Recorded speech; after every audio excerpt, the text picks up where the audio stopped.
Bob Arum, I wanted to do the deal with Pacquiao, but the actual Bob Arum asked for a 50-50. But Pacquiao never even asked, after the fight when he fought Hatton, you go back and watch. Larry Merchant asked him, "Would he like to fight me?" He said absolutely not. I mean, he didn't say yes. So if you don't say a yeah, to me it's a no. But I think that Pacquiao, I think he's a good fighter. I think he's a good fighter, and he's going out there doing what he has to do. I think that business-wise, he needs a better business team, and I'm not talking about. I'm talking about on Bob Arum and not his management team, because I really don't know about his management team. But I get like Bob Arum is trying to keep all the money in-house, basically, and so, Cotto's contract is almost up. So, Bob Arum, of course, Cotto thinking about leaving, going on his own. So, of course, Bob Arum doesn't want that to happen. So he's like, okay, if you leave me, you're going to be beat before you leave me. Who should Pacquiao fight then? That's not for me. That's not my job to know who should Pacquiao fight. If Pacquiao want to fight, all we got to do is get Marquez $1 million to step aside money and tell him he can fight the winner, which will be me. If we did fight, we could pay him $1 million, tell him to step aside, and September 19th can be being Pacquiao, if that's what he really wants. Has there ever been any type of communication between your camp and Pacquiao's people, not Bob Arum, but maybe his management, about that possibility? Well, you must realize Bob Arum, before we get to talking, Bob Arum still owed me money for the Arturo Gotti fight. May Arturo Gotti and the Gotti family, blessings goes out to the the Gotti family, but Bob Arum still owe me money for the Arturo Gotti fight and the Zab Judah fight. So things happen. This guy still owe me money, millions. So do you think that fight will ever take place between you and Pacquiao? I don't know. I'm my own boss. And with me being my own boss, I'll say let's make it happen. He's not his own boss, so I can't talk to him. You gotta realize I'm not chasing no fight. I don't have to go out there and chase no fight. With or without Manny Pacquiao, with me being in the sport, I'm still gonna generate hundreds and hundreds of millions. I'm gonna still bring hundreds and hundreds of millions to the sport. You gotta realize, how can you negotiate 50-50 with a guy when my last 2 fights done better than your last 5 fights? You're talking about generating money in total gross, in total revenue. So how do you feel about the fact that a majority of the people consider him right now pound for pound king? I don't worry about that. That's just a title. It's just like a Honda is really a Lexus. It's just nothing but an emblem. It's nothing but a title. It's nothing. You said when you came back at the first press conference, you said that's one of the things that I'm entitled to say what I want to say if I'm feeling that way that day. So you don't want to be still. I don't want to be. The thing is this: you ask yourself this question. You doing an interview.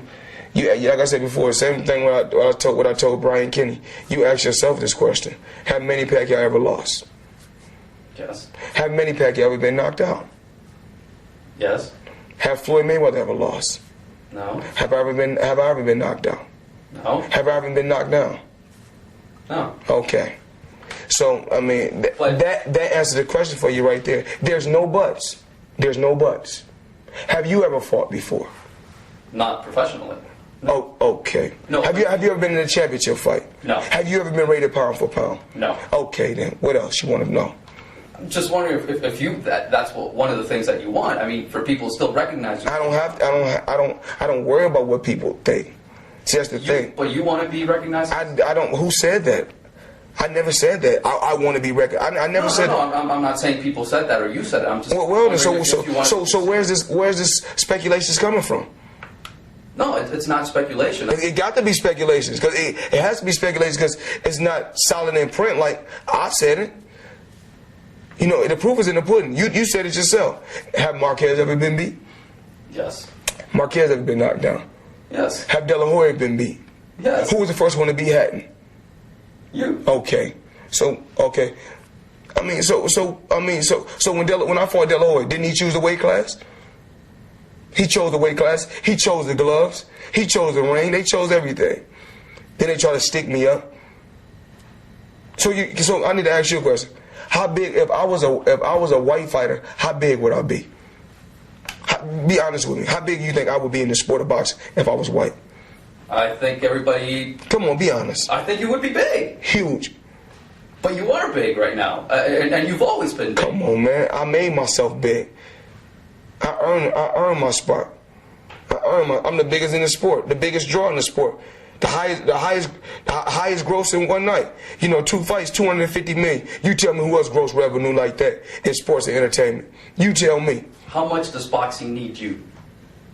Bad, very bad. When you talk in boxing, you're talking Mayweather.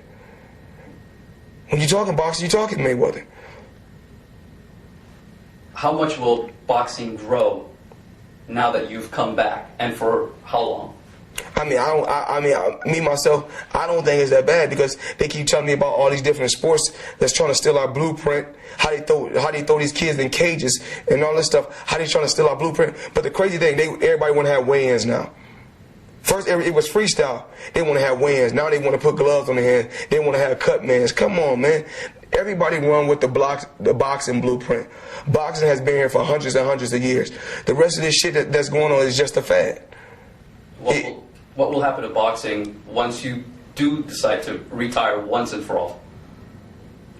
I'm here, like I said before, what I'm working on is a lot bigger than boxing as of right now.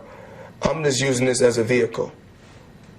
What I'm working on is crazy. It's truly amazing what I'm working on. And I would never tell what I'm working on. You just have to sit back, relax, and take key and get focused and see what I'm doing. Don't you think that any sport or any particular avenue needs that one main attraction, and that main attraction being you? And without it, maybe things don't go as they should? Like I said before, when you're talking boxing, you're talking me. Boxing needs me. And I'm not going to say I don't like to box, but like I said before, of course I love the sport. I'm in it for the love of the sport. But then people say, oh, he in it because he needs some money, or he want to make some money. I'm not finna go do this for free. Who want to go out there and be in combat and be in war and do it for free? When I done it for free from 87 to 96. Come on, man. I done it for free 90 times. Well, there have been some reports. Well, you say the reports for yourself about my personal life. It's just like Michael Jackson. Any reports about my personal life and my personal finances, that's my business. It is not your business. So there's anything about my personal business, we here to talk about boxing. Anything about my personal life is my personal life. I don't come into your household. I don't talk to you about your money, or what you do with your family, or what you do with your wife. So what I do with my finances and how much money I make and what I spend my money on is Floyd Mayweather's business.